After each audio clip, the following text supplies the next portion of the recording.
Seja bem-vindo ao Inovativos, programa aqui na Band News FM para discutir o ecossistema digital, sempre apresentado por mim, Alexandre Bentivoli, pelo meu parceiro de todas as semanas, Vitor Manhani. Tudo bom, Vitor?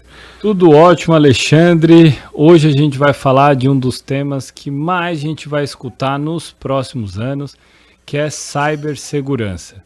Vocês devem saber que hoje vários negócios estão hoje baseados em dados, e esses dados estão armazenados na nuvem, nos seus computadores, e tudo isso é muito estratégico hoje para a nossa vida pessoal e também para todas as empresas. Mas não é só sobre os dados. Vários outros crimes são cometidos no ambiente digital e hoje a gente tem soluções para justamente rastrear todos esses crimes. É por isso que é tão importante o episódio de hoje, né, Ale? Com certeza. Lembrando aos nossos ouvintes que você acompanha Inovativo sempre aos domingos, no rádio e também nos nossos canais digitais, no youtube.com/rádio Band News FM. Você confere esse e todos os outros papos que a gente já teve, todos aqueles que a gente ainda vai ter aqui no Inovativos. Hoje o nosso convidado é o diretor comercial da MD2, a consultoria, Laurier Soares. Laurier, queria te dar as boas-vindas aqui ao Inovativos e queria que você começasse contando um pouco da sua trajetória e um pouco da trajetória da MD2. Qual é o serviço que vocês oferecem e quem são os clientes de vocês? Seja bem-vindo. Obrigado pela oportunidade, prazer estar com vocês, compartilhar um pouquinho das nossas experiências. A MD2 é uma empresa especializada em governança de dados, privacidade de dados e segurança da informação. Uma empresa que tem 23 anos aí no mercado brasileiro, com muita expertise nessas áreas, né? E sem dúvida, corroboro aí com a importância do tema que a gente vai discutir hoje, né? Hoje a gente tem aí uma necessidade tanto das empresas e do próprio mercado, né? De trabalhar de uma forma mais expressiva a parte de segurança da informação diante de tudo que a gente está vendo aí de avanço da tecnologia, que tem um lado positivo e tem um lado negativo, né? Da questão das vulnerabilidades e de toda esse risco que as empresas estão correndo em relação à parte de gestão de dados. E agravado também pela pressão regulatória, né? Que agora com a chegada da LGPD, que sem dúvida nenhuma é um cenário super positivo para nós cidadãos, né? Mas que também trazem outros cuidados e outras responsabilidades que, para a gente, uma visão em consultiva, é uma oportunidade das empresas, né, em rever seus processos e rever seus controles de governança e de segurança. E eu sou especializado em marketing e vendas, trabalho na área de software há mais de 20 anos e espero contribuir um pouquinho aqui com a nossa conversa, com a minha experiência e com a experiência da MD2, ok?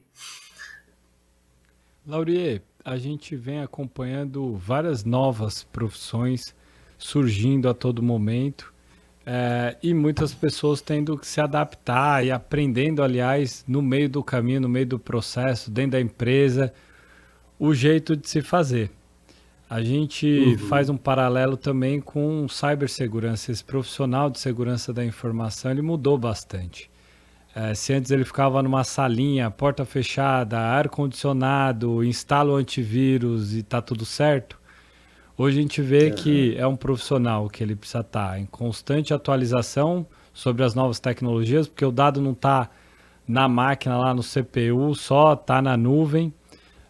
Ele precisa também treinar a empresa, porque a responsabilidade não está só nele. Se as pessoas que estão lá dentro daquele ambiente não conseguirem criar comportamentos seguros, pode botar tudo a perder, então não está só na mão dele, por isso que precisa treinar as empresas, as pessoas. E por outro lado, a gente tem no Brasil, na União Europeia, em diversos outros países, uma legislação de proteção de dados pessoais. E no nosso caso, a gente tem uma agência reguladora, que é a Agência Nacional de Proteção de Dados, que é uma agência que tem as três funções, né? Tem a função de regular, tem a função de fiscalizar e de multar, aplicar sanções. Então, muita coisa ainda vai ser regulada pela NPD. Mas para esse profissional, o que serve ele vai precisar traduzir o que tem de regulação para a tecnologia, para o ambiente da empresa. Ou seja, é um profissional e uma área multifacetada, né? E não adianta separar esses blocos, porque às vezes eles ficam sem muita sinergia. Então deixar para o RH, que agora as empresas estão chamando de people, que é gente, treinar, vira um monte de disparo de e-mail falando da preocupação com senha, com phishing, com outras coisas.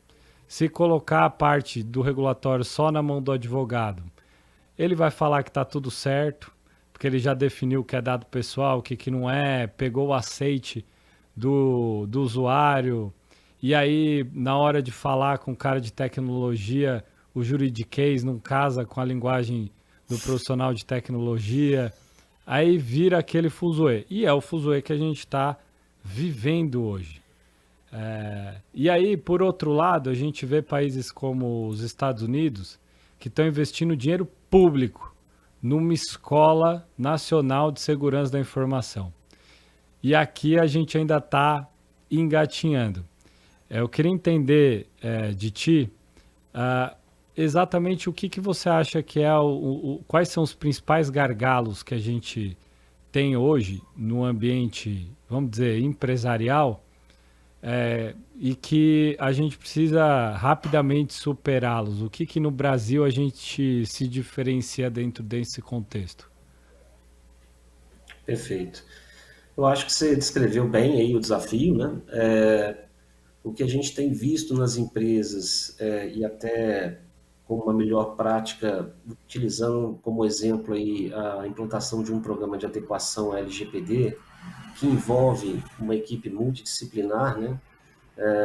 O jurídico, as áreas de negócio, a área de TI, a área de RH, que é importantíssima, né? É justamente criar comitês para que essas equipes trabalhem de forma coordenada e trabalhem como um time, de fato, né? Se ajudando e trabalhando em conjunto. A gente sabe que existe, né, uma distância de linguagem, né, do tecniquez da área de tecnologia, principalmente quando a gente está falando da área de segurança, com a questão aí educacional, né, do usuário, de como que a área de RH pode apoiar nesse processo. Então, quando a gente olha para esse desafio, a gente procura elencar três grandes frentes, né? Uma que é a frente de políticas e processos, que as empresas conseguem dessa forma criar políticas que orientam os usuários e que criam as principais ali drivers de proteção, né, de segurança. E os processos são importantíssimos porque eles também atuam muito na questão de como que a área de negócio lida com o dado pessoal. Então, fazer todo esse trabalho de mapeamento, de formalização desses processos de negócio, porque ali você já encontra uma série de inconformidades que geram riscos de segurança, coisas que o usuário faz no dia a dia que ele acha que é tranquilo, que é normal, mas para o olhar de tecnologia pode ter ali algum tipo de brecha, né, algum tipo ali de má conduta, não mal intencionada, mas às vezes por desconhecimento, por inocência mesmo, né? E, e essa parte de processos também é super importante porque alinha com como que a empresa vai se portar no caso de um vazamento de dados, né? Toda a parte ali de resposta a incidentes, como é que a empresa, se caso aconteça alguma coisa nessa linha, como que ela vai se reportar à agência nacional, como é que ela vai comunicar para os titulares de dados os dados que foram eventualmente vazados. Então, tem toda uma parte ali de políticas e processos que guia muito bem a coordenação desse time, né, para trabalhar em conjunto. A outra parte é a parte de tecnologia, né, e aí, sem dúvida, a gente tem hoje tecnologias aí avançadas para apoiar em toda a questão de segurança da informação. E o terceiro pilar que eu considero super importante, que é o que a gente chama ali de conscientização, né, campanhas de conscientização. E aí, vamos dizer que é a fase final ali de tudo que é estabelecido em termos de programa de governança, de políticas, e de tudo que a empresa entendeu que são deficiências operacionais e trabalhar campanhas didáticas junto aos usuários para que todos possam trabalhar de uma forma coordenada, segura né, com essas políticas. Então, é o que a gente está vendo, é o que a gente normalmente trabalha nas empresas. Então, essa parte de processos e de políticas, ela é fundamental, ela é super importante, que às vezes não é muito observado nas empresas, né? Igual você falou, o pessoal da área de segurança fica lá no CPD, lá, fazendo o trabalho deles, mas existe aí uma distância, né? Entre o que, principalmente agora com projetos de LGPD, o que a equipe de privacidade está fazendo, que tem que estar 100% alinhada com aquilo que a companhia precisa perseguir, com aquilo que a companhia precisa enxergar como melhores condutas e melhores práticas. Então, eu acredito que seja muito nesse caminho aí para tentar trabalhar esse desafio, tá? Laurier, a gente trata muito aqui ao longo dos episódios do Inovativo sobre o papel dos dados, né? Muito se fala sobre dados coletados, respeitando sempre, claro, a LGPD, mas da capacidade dos dados de orientarem os negócios, as decisões de negócio, e tudo é meio que dado, né? Quando fala em dados, as pessoas pensam em alguma coisa que você preencheu, mas o tempo que você passa num site é um dado. Quem você é um dado, mesmo que você não preencha um formulário. Pelos cookies, você consegue captar quem é aquela pessoa, traçar um pouco do perfil, saber de que cidade é aquela pessoa. Você consegue captar muitas informações a partir dos dados. Eu sei que a MD2 Consultoria faz um trabalho também na transformação digital, né? Orientando nessa, né, como tratar esses dados. E eu queria que você falasse um pouco sobre esse trabalho. Assim, eu fico imaginando empresas que são tradicionalmente analógicas passando por essa transformação digital e tendo que lidar com essa situação de tratar bem os dados, uma coisa que às vezes se tratava o dado, o Vitor já deu esse exemplo em outros episódios, né, da padaria que anotava ali o pedido de cada um, o pedido preferido de cada cliente num caderninho, mas não tinha isso catalogado do jeito que se cataloga, né, nesse mundo digital. Eu queria que você falasse um pouco sobre esse trabalho. Perfeito. Bom, a MD2 é uma empresa que é evangelista nesse tema há bastante tempo, né? E a gente enxerga hoje que o mercado está com uma maturidade muito maior sobre esse tema por enxergar o valor que o dado pode trazer para uma organização, né? Hoje, o dado é o novo petróleo, vamos dizer assim. E por mais que o dado seja importante para a operação das empresas e para o negócio, por incrível que pareça, às vezes a empresa não conhece os dados que ela tem armazenados, ela não extrai o valor desses dados da forma como ela deveria. Então, o trabalho que a gente normalmente faz dentro de orientar a empresa dentro de uma jornada de governança de dados, né, para que ela possa seguir esse caminho de transformação digital e extrair o máximo de valor desses dados, primeiramente, catalogar tudo que a empresa tem em termos de dados armazenados, né? E aí a gente consegue usar um conceito aqui que está muito em voga no mercado, que é democratizar o uso dos dados. Tradicionalmente, as empresas sempre trabalharam ali alguns indicadores de gestão, porém de forma muito isolada, de forma muito departamental. Isso criava ali uma dificuldade, né? De você enxergar um ativo de dado de forma corporativa. Então, o que a gente procura trabalhar nas empresas é criar um catálogo corporativo que mostra de forma prática para as empresas o que ela tem de informação dentro de casa. E aí, esse trabalho é muito interessante porque você não só coleta as informações que estão armazenadas em N sistemas, porque dependendo da operação das empresas, e as grandes empresas tradicionalmente têm às vezes dezenas e centenas de sistemas, né?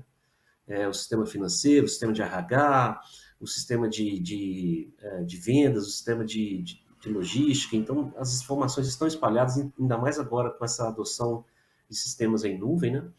Então, a ideia é catalogar os dados, classificar esses dados, dando um contexto ali de negócio para esses dados, analisar a qualidade desses dados, que é super importante, porque às vezes você tem uma informação que ela não está bem preenchida, não está bem qualificada, por N motivos, né? Às vezes é originário da própria deficiência da operação mesmo, mas é importante criar esse conceito de score de qualidade para que, uma vez que você tenha confiança no uso desses dados, você vai conseguir ter mais confiança dos indicadores, né? Que vai guiar ali suas diretivas de negócio. E uma vez que você cria esse conceito de uma camada semântica de um catálogo corporativo de dados, a empresa pode naturalmente, para qualquer tipo de necessidade, fazer uma pesquisa, encontrar o dado que ela precisa. Às vezes ele não está no formato que o usuário de negócio gostaria, ele pode solicitar, dentro dessa visão aí de colaboração, o formato que ele precisa desse dado, com o indicador que ele precisa. Porém, toda essa dinâmica de democratização dos dados com um requisito fundamental que é o controle de privacidade. Então, a gente consegue hoje, por exemplo, fazer um trabalho onde a empresa tem acesso às informações que ela tem internas de uma forma muito facilitada, através de buscas simples, conseguir usar, conseguir pedir o uso desse dado, solicitar no formato que ela precisa. Porém, caso seja uma informação sensível, ele não consegue enxergar, ele já enxerga ali aquela informação mascarada, vamos dizer assim, para respeitando ali os requisitos de privacidade. E aí a gente consegue criar todo esse dinamismo, né, de democratização de uso dos dados, para que a empresa consiga enxergar tudo que ela tem e extrair o melhor valor desse dado para a sua operação. E Laure, dá alguns exemplos sobre tecnologias que a gente consegue aplicar nesse ambiente novo de segurança da informação. Porque do ponto de vista jurídico, do processo, a gente consegue e tem solução hoje no mercado até demais, tá? Tem muitos escritórios, tem muita gente que vai ajudando a organizar toda essa questão, o que é dado sensível, o que não é dado sensível, aonde que eu preciso guardar. Agora, do ponto de vista de tecnologia em si, o que hoje tem disponível no mercado? Olha, eu gosto de segmentar as tecnologias em três pilares aqui fundamentais para um programa de governança de forma geral, tá? O primeiro pilar de tecnologia é o pilar de governança, risco e compliance, né? Que é um pilar de ferramenta de privacidade de dados que te permite formalizar, perdão, né? Todas essas políticas, os seus checklists de controle, porque isso ajuda demais as empresas a perseguirem ali um alvo, né? Então você consegue, por exemplo, para a área de segurança da informação, trabalhar com metodologias consagradas de mercado, tipo metodologia ISO, CIS, Controls, NIST, que conseguem, que elas orientam, né, as empresas ali nas melhores práticas de controles de segurança. Então, você ter ali todo um passo a passo ali de como que você vai estabelecer seu programa de segurança, com os checklists de controles baseado em metodologias de mercado. E a partir do momento que você encontra riscos, você categorizar esses riscos, criar planos de ação e gerar atividades, tarefas, né, para que a empresa possa ter essa dinâmica de melhoria contínua, na nossa visão, é fundamental. Então, assim, essa tecnologia de GRC, né, que é Governança, Risco e Compliance, eu entendo que ela é uma tecnologia mandatória para ajudar as empresas nesse programa de governança como um todo, tá? O outro pilar é o que a gente chama de governança de dados, não ainda trabalhando na parte de segurança da informação, que é justamente esse conceito de você catalogar e colocar o dado disponível para uso, para informações estratégicas. E, por último, as ferramentas de cybersecurity, cibersegurança, né? Que são as ferramentas de CIEM, que são sistemas completos que conseguem fazer toda a parte de proteção de dados dentro da corporação. Seria ferramentas modernas, com, vamos dizer, mecanismos, funcionalidades de inteligência artificial, de aprendizado de máquina, que permite analisar milhões de logs, né, de informações que são gerados pelos dispositivos, bancos de dados, informações que são trafegadas pela rede, para analisar a possibilidade ali de ataques, de ofensas, de programas maliciosos, né, e ajudar as empresas nessa questão aí de gestão da segurança da informação. Então, assim, eu classifico como as tecnologias atuais de hoje nesses três pilares, que elas trabalhando juntas, elas funcionam muito bem dentro de uma visão de apoiar as empresas dar um exemplo ilustrativo aqui, que eu acho que é legal a gente poder citar, é você criar toda uma política de como que o usuário vai atuar no dia a dia dele, no uso do dado pessoal, e a ferramenta de segurança da informação, ela consegue monitorar, por exemplo, uma atitude errada de um usuário, um comportamento estranho de um usuário, e a partir do momento que ele encontra de forma rápida esse tipo de comportamento, ele pode notificar essa ferramenta de privacidade que determinados usuários não estão atuando de acordo com a política e com os treinamentos que foram realizados. Então, existe ali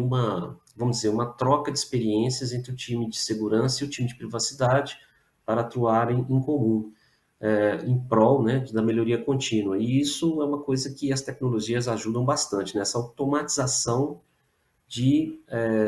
a partir do momento que você consegue criar regras ali de segurança e a ferramenta automaticamente detectar um comportamento não adequado de um usuário, notificar a área de privacidade e a área de privacidade poder aprimorar como que ela vai tratar isso a nível de treinamento e de campanhas de conscientização.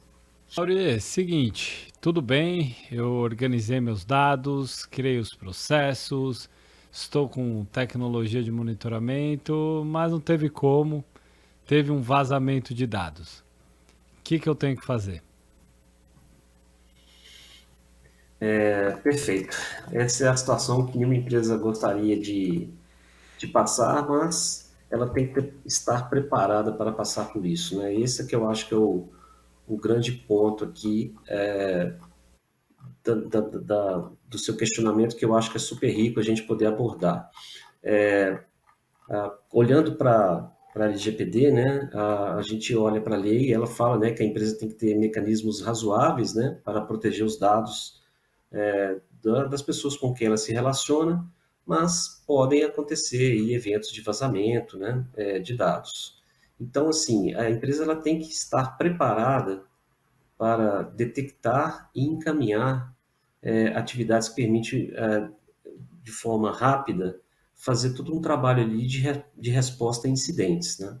Então, assim, ela tem que ter um processo bem definido de notificação, tanto para a agência nacional, que aí dentro da visão da nova legislação, ela tem que comunicar à agência nacional que aconteceu um problema de vazamento de dados, ela tem que, e isso obviamente, né, embasado pelo jurídico da empresa, então por isso que é importante, né, a empresa pensar de forma antecipada todo um processo aí de gestão de incidentes, e tem isso bem documentado, bem definido, ter aí também todo um esquema, né, de notificação aos titulares dos dados, para que a empresa se coloque de forma disponível, né, para ajudar qualquer tipo de dano, qualquer tipo de intercorrência que esse vazamento possa ocorrer, fruto, né, dos dados dos titulares que foram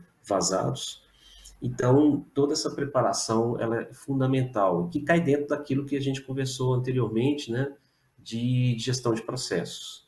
Então, basicamente, a empresa ela tem que ter um plano de resposta a incidente, não só para fazer todas as notificações, como também um plano de incidente para evitar ou amenizar ao máximo a perda de negócios, né, que é toda vamos dizer, toda uma estrutura de tecnologia ali para voltar o sistema de forma mais rápida, subir, ter backups, toda a parte ali de infraestrutura de tecnologia, de sistemas e de bancos de dados para poder restabelecer o mais rápido possível a operação. Porque não é só o dano ao usuário, mas também final, né? Mas também o dano em relação à parada de sistemas que pode gerar aí prejuízos enormes quando a gente fala aí de um eventual vazamento de dados ou de algum dano aí ao sistema, né? Parada de sistemas, né? A gente vê aí já acontecendo isso no nosso mercado. Então, toda essa parte de forma premeditada, né, de preparação da empresa em relação à gestão de incidentes era super importante. Laurier, e a gente sabe que a cibersegurança é um setor que avança com muita velocidade, né? Uma hora a gente se garante na cibersegurança por uma frente, mas outra se desenvolve, você precisa de uma formação adicional. E eu queria falar justamente Uhum. desse aspecto, da instrução, da formação dos profissionais aqui no Brasil. A gente sabe que a LGPD é referência no mundo, né? Uma legislação muito Ok. atualizada em termos internacionais, e eu queria saber do ponto de vista da formação. Como que a gente se ranqueia nessa comparação mundial? A gente tem uma população capacitada para oferecer essa cibersegurança para as empresas? Como que a gente está nesse sentido? Bom, a gente tem uma escassez de mão de obra no mercado, isso é fato, né? Tem esse desafio no mercado brasileiro. Tem uma pesquisa do fabricante IBM que chegou a fazer um trabalho, né, em relação à área de segurança, e tem aqui um dado que é importante em relação ao Brasil, quando a gente fala de quando uma empresa está com nível de automação de segurança implementado, totalmente implementado, parcialmente implementado ou não implementado, e essa pesquisa fala que mais da metade das empresas no Brasil estão hoje com um nível de automação de segurança implementado, né? Então, é só uma pista aí do status que a gente tem aí de desafio para avançar nesse tema, né? Eu acho que os fabricantes de tecnologia podem ajudar muito nesse processo, né? Porque você tem o apoio da tecnologia, que quando você fala do desafio de atualizar em relação a tudo que acontece em termos de, falando especificamente de segurança da informação, né? A gente sabe que é muito dinâmico, os hackers vêm cada vez mais sendo mais criativos, com novas tecnologias aí de ataques, né? Outras estratégias. Então, assim, os fabricantes hoje eles têm, no caso da IBM, por exemplo, que é um fabricante líder de mercado na área, uma comunidade mundial chamada X-Force, né? Que procura criar uma área de conhecimento e replicar isso dentro das próprias ferramentas. Então, quem adota a tecnologia da IBM consegue ter esse benefício, né, de ter a ferramenta sempre atualizada, baseada em tudo que acontece no mundo, em termos de atualizações em relação a ataques cibernéticos. E esses próprios fabricantes também oferecem treinamentos para que o usuário ou o profissional de tecnologia possa sempre estar atualizado, né? Existem, obviamente, treinamentos específicos para essa área, mas sem dúvida nenhuma a gente tem sim uma carência de mão de obra. Então eu acho que é uma parceria, né, de instituições de ensino, dos próprios fabricantes de tecnologia trabalharem de forma complementar essa qualificação de mão de obra. Eu acho que isso é importantíssimo para a evolução do nosso mercado de forma geral. Queria agradecer a disponibilidade e a atenção do diretor comercial da MD2 Consultoria, Laurier Soares. Obrigado pela atenção convite da Band News FM. Eu que agradeço a oportunidade e só finalizando aqui que a MD2 ela é parceira credenciada da IBM que oferece essas tecnologias. A MD2 tem uma solução própria chamada Quality Manager para todo esse desafio de gestão de risco e conformidade LGPD, e a gente está fazendo bastante projetos, então a gente está com bastante conforto aí, bastante conhecimento para ajudar as empresas nesses desafios. E agradeço a oportunidade novamente. Grande abraço. Inovativos, volta na semana que vem. Você acompanha sempre aos domingos no rádio e também no nosso canal no YouTube. Encontro marcado, né, Vitor? Ah, sim, espero. Contigo, aqui com a Cleide, que nos ajuda sempre em todo o episódio, e também com vocês aí no carro, no trabalho, em casa ou assistindo nas redes sociais. O meu muito obrigado e até o próximo episódio. Valeu!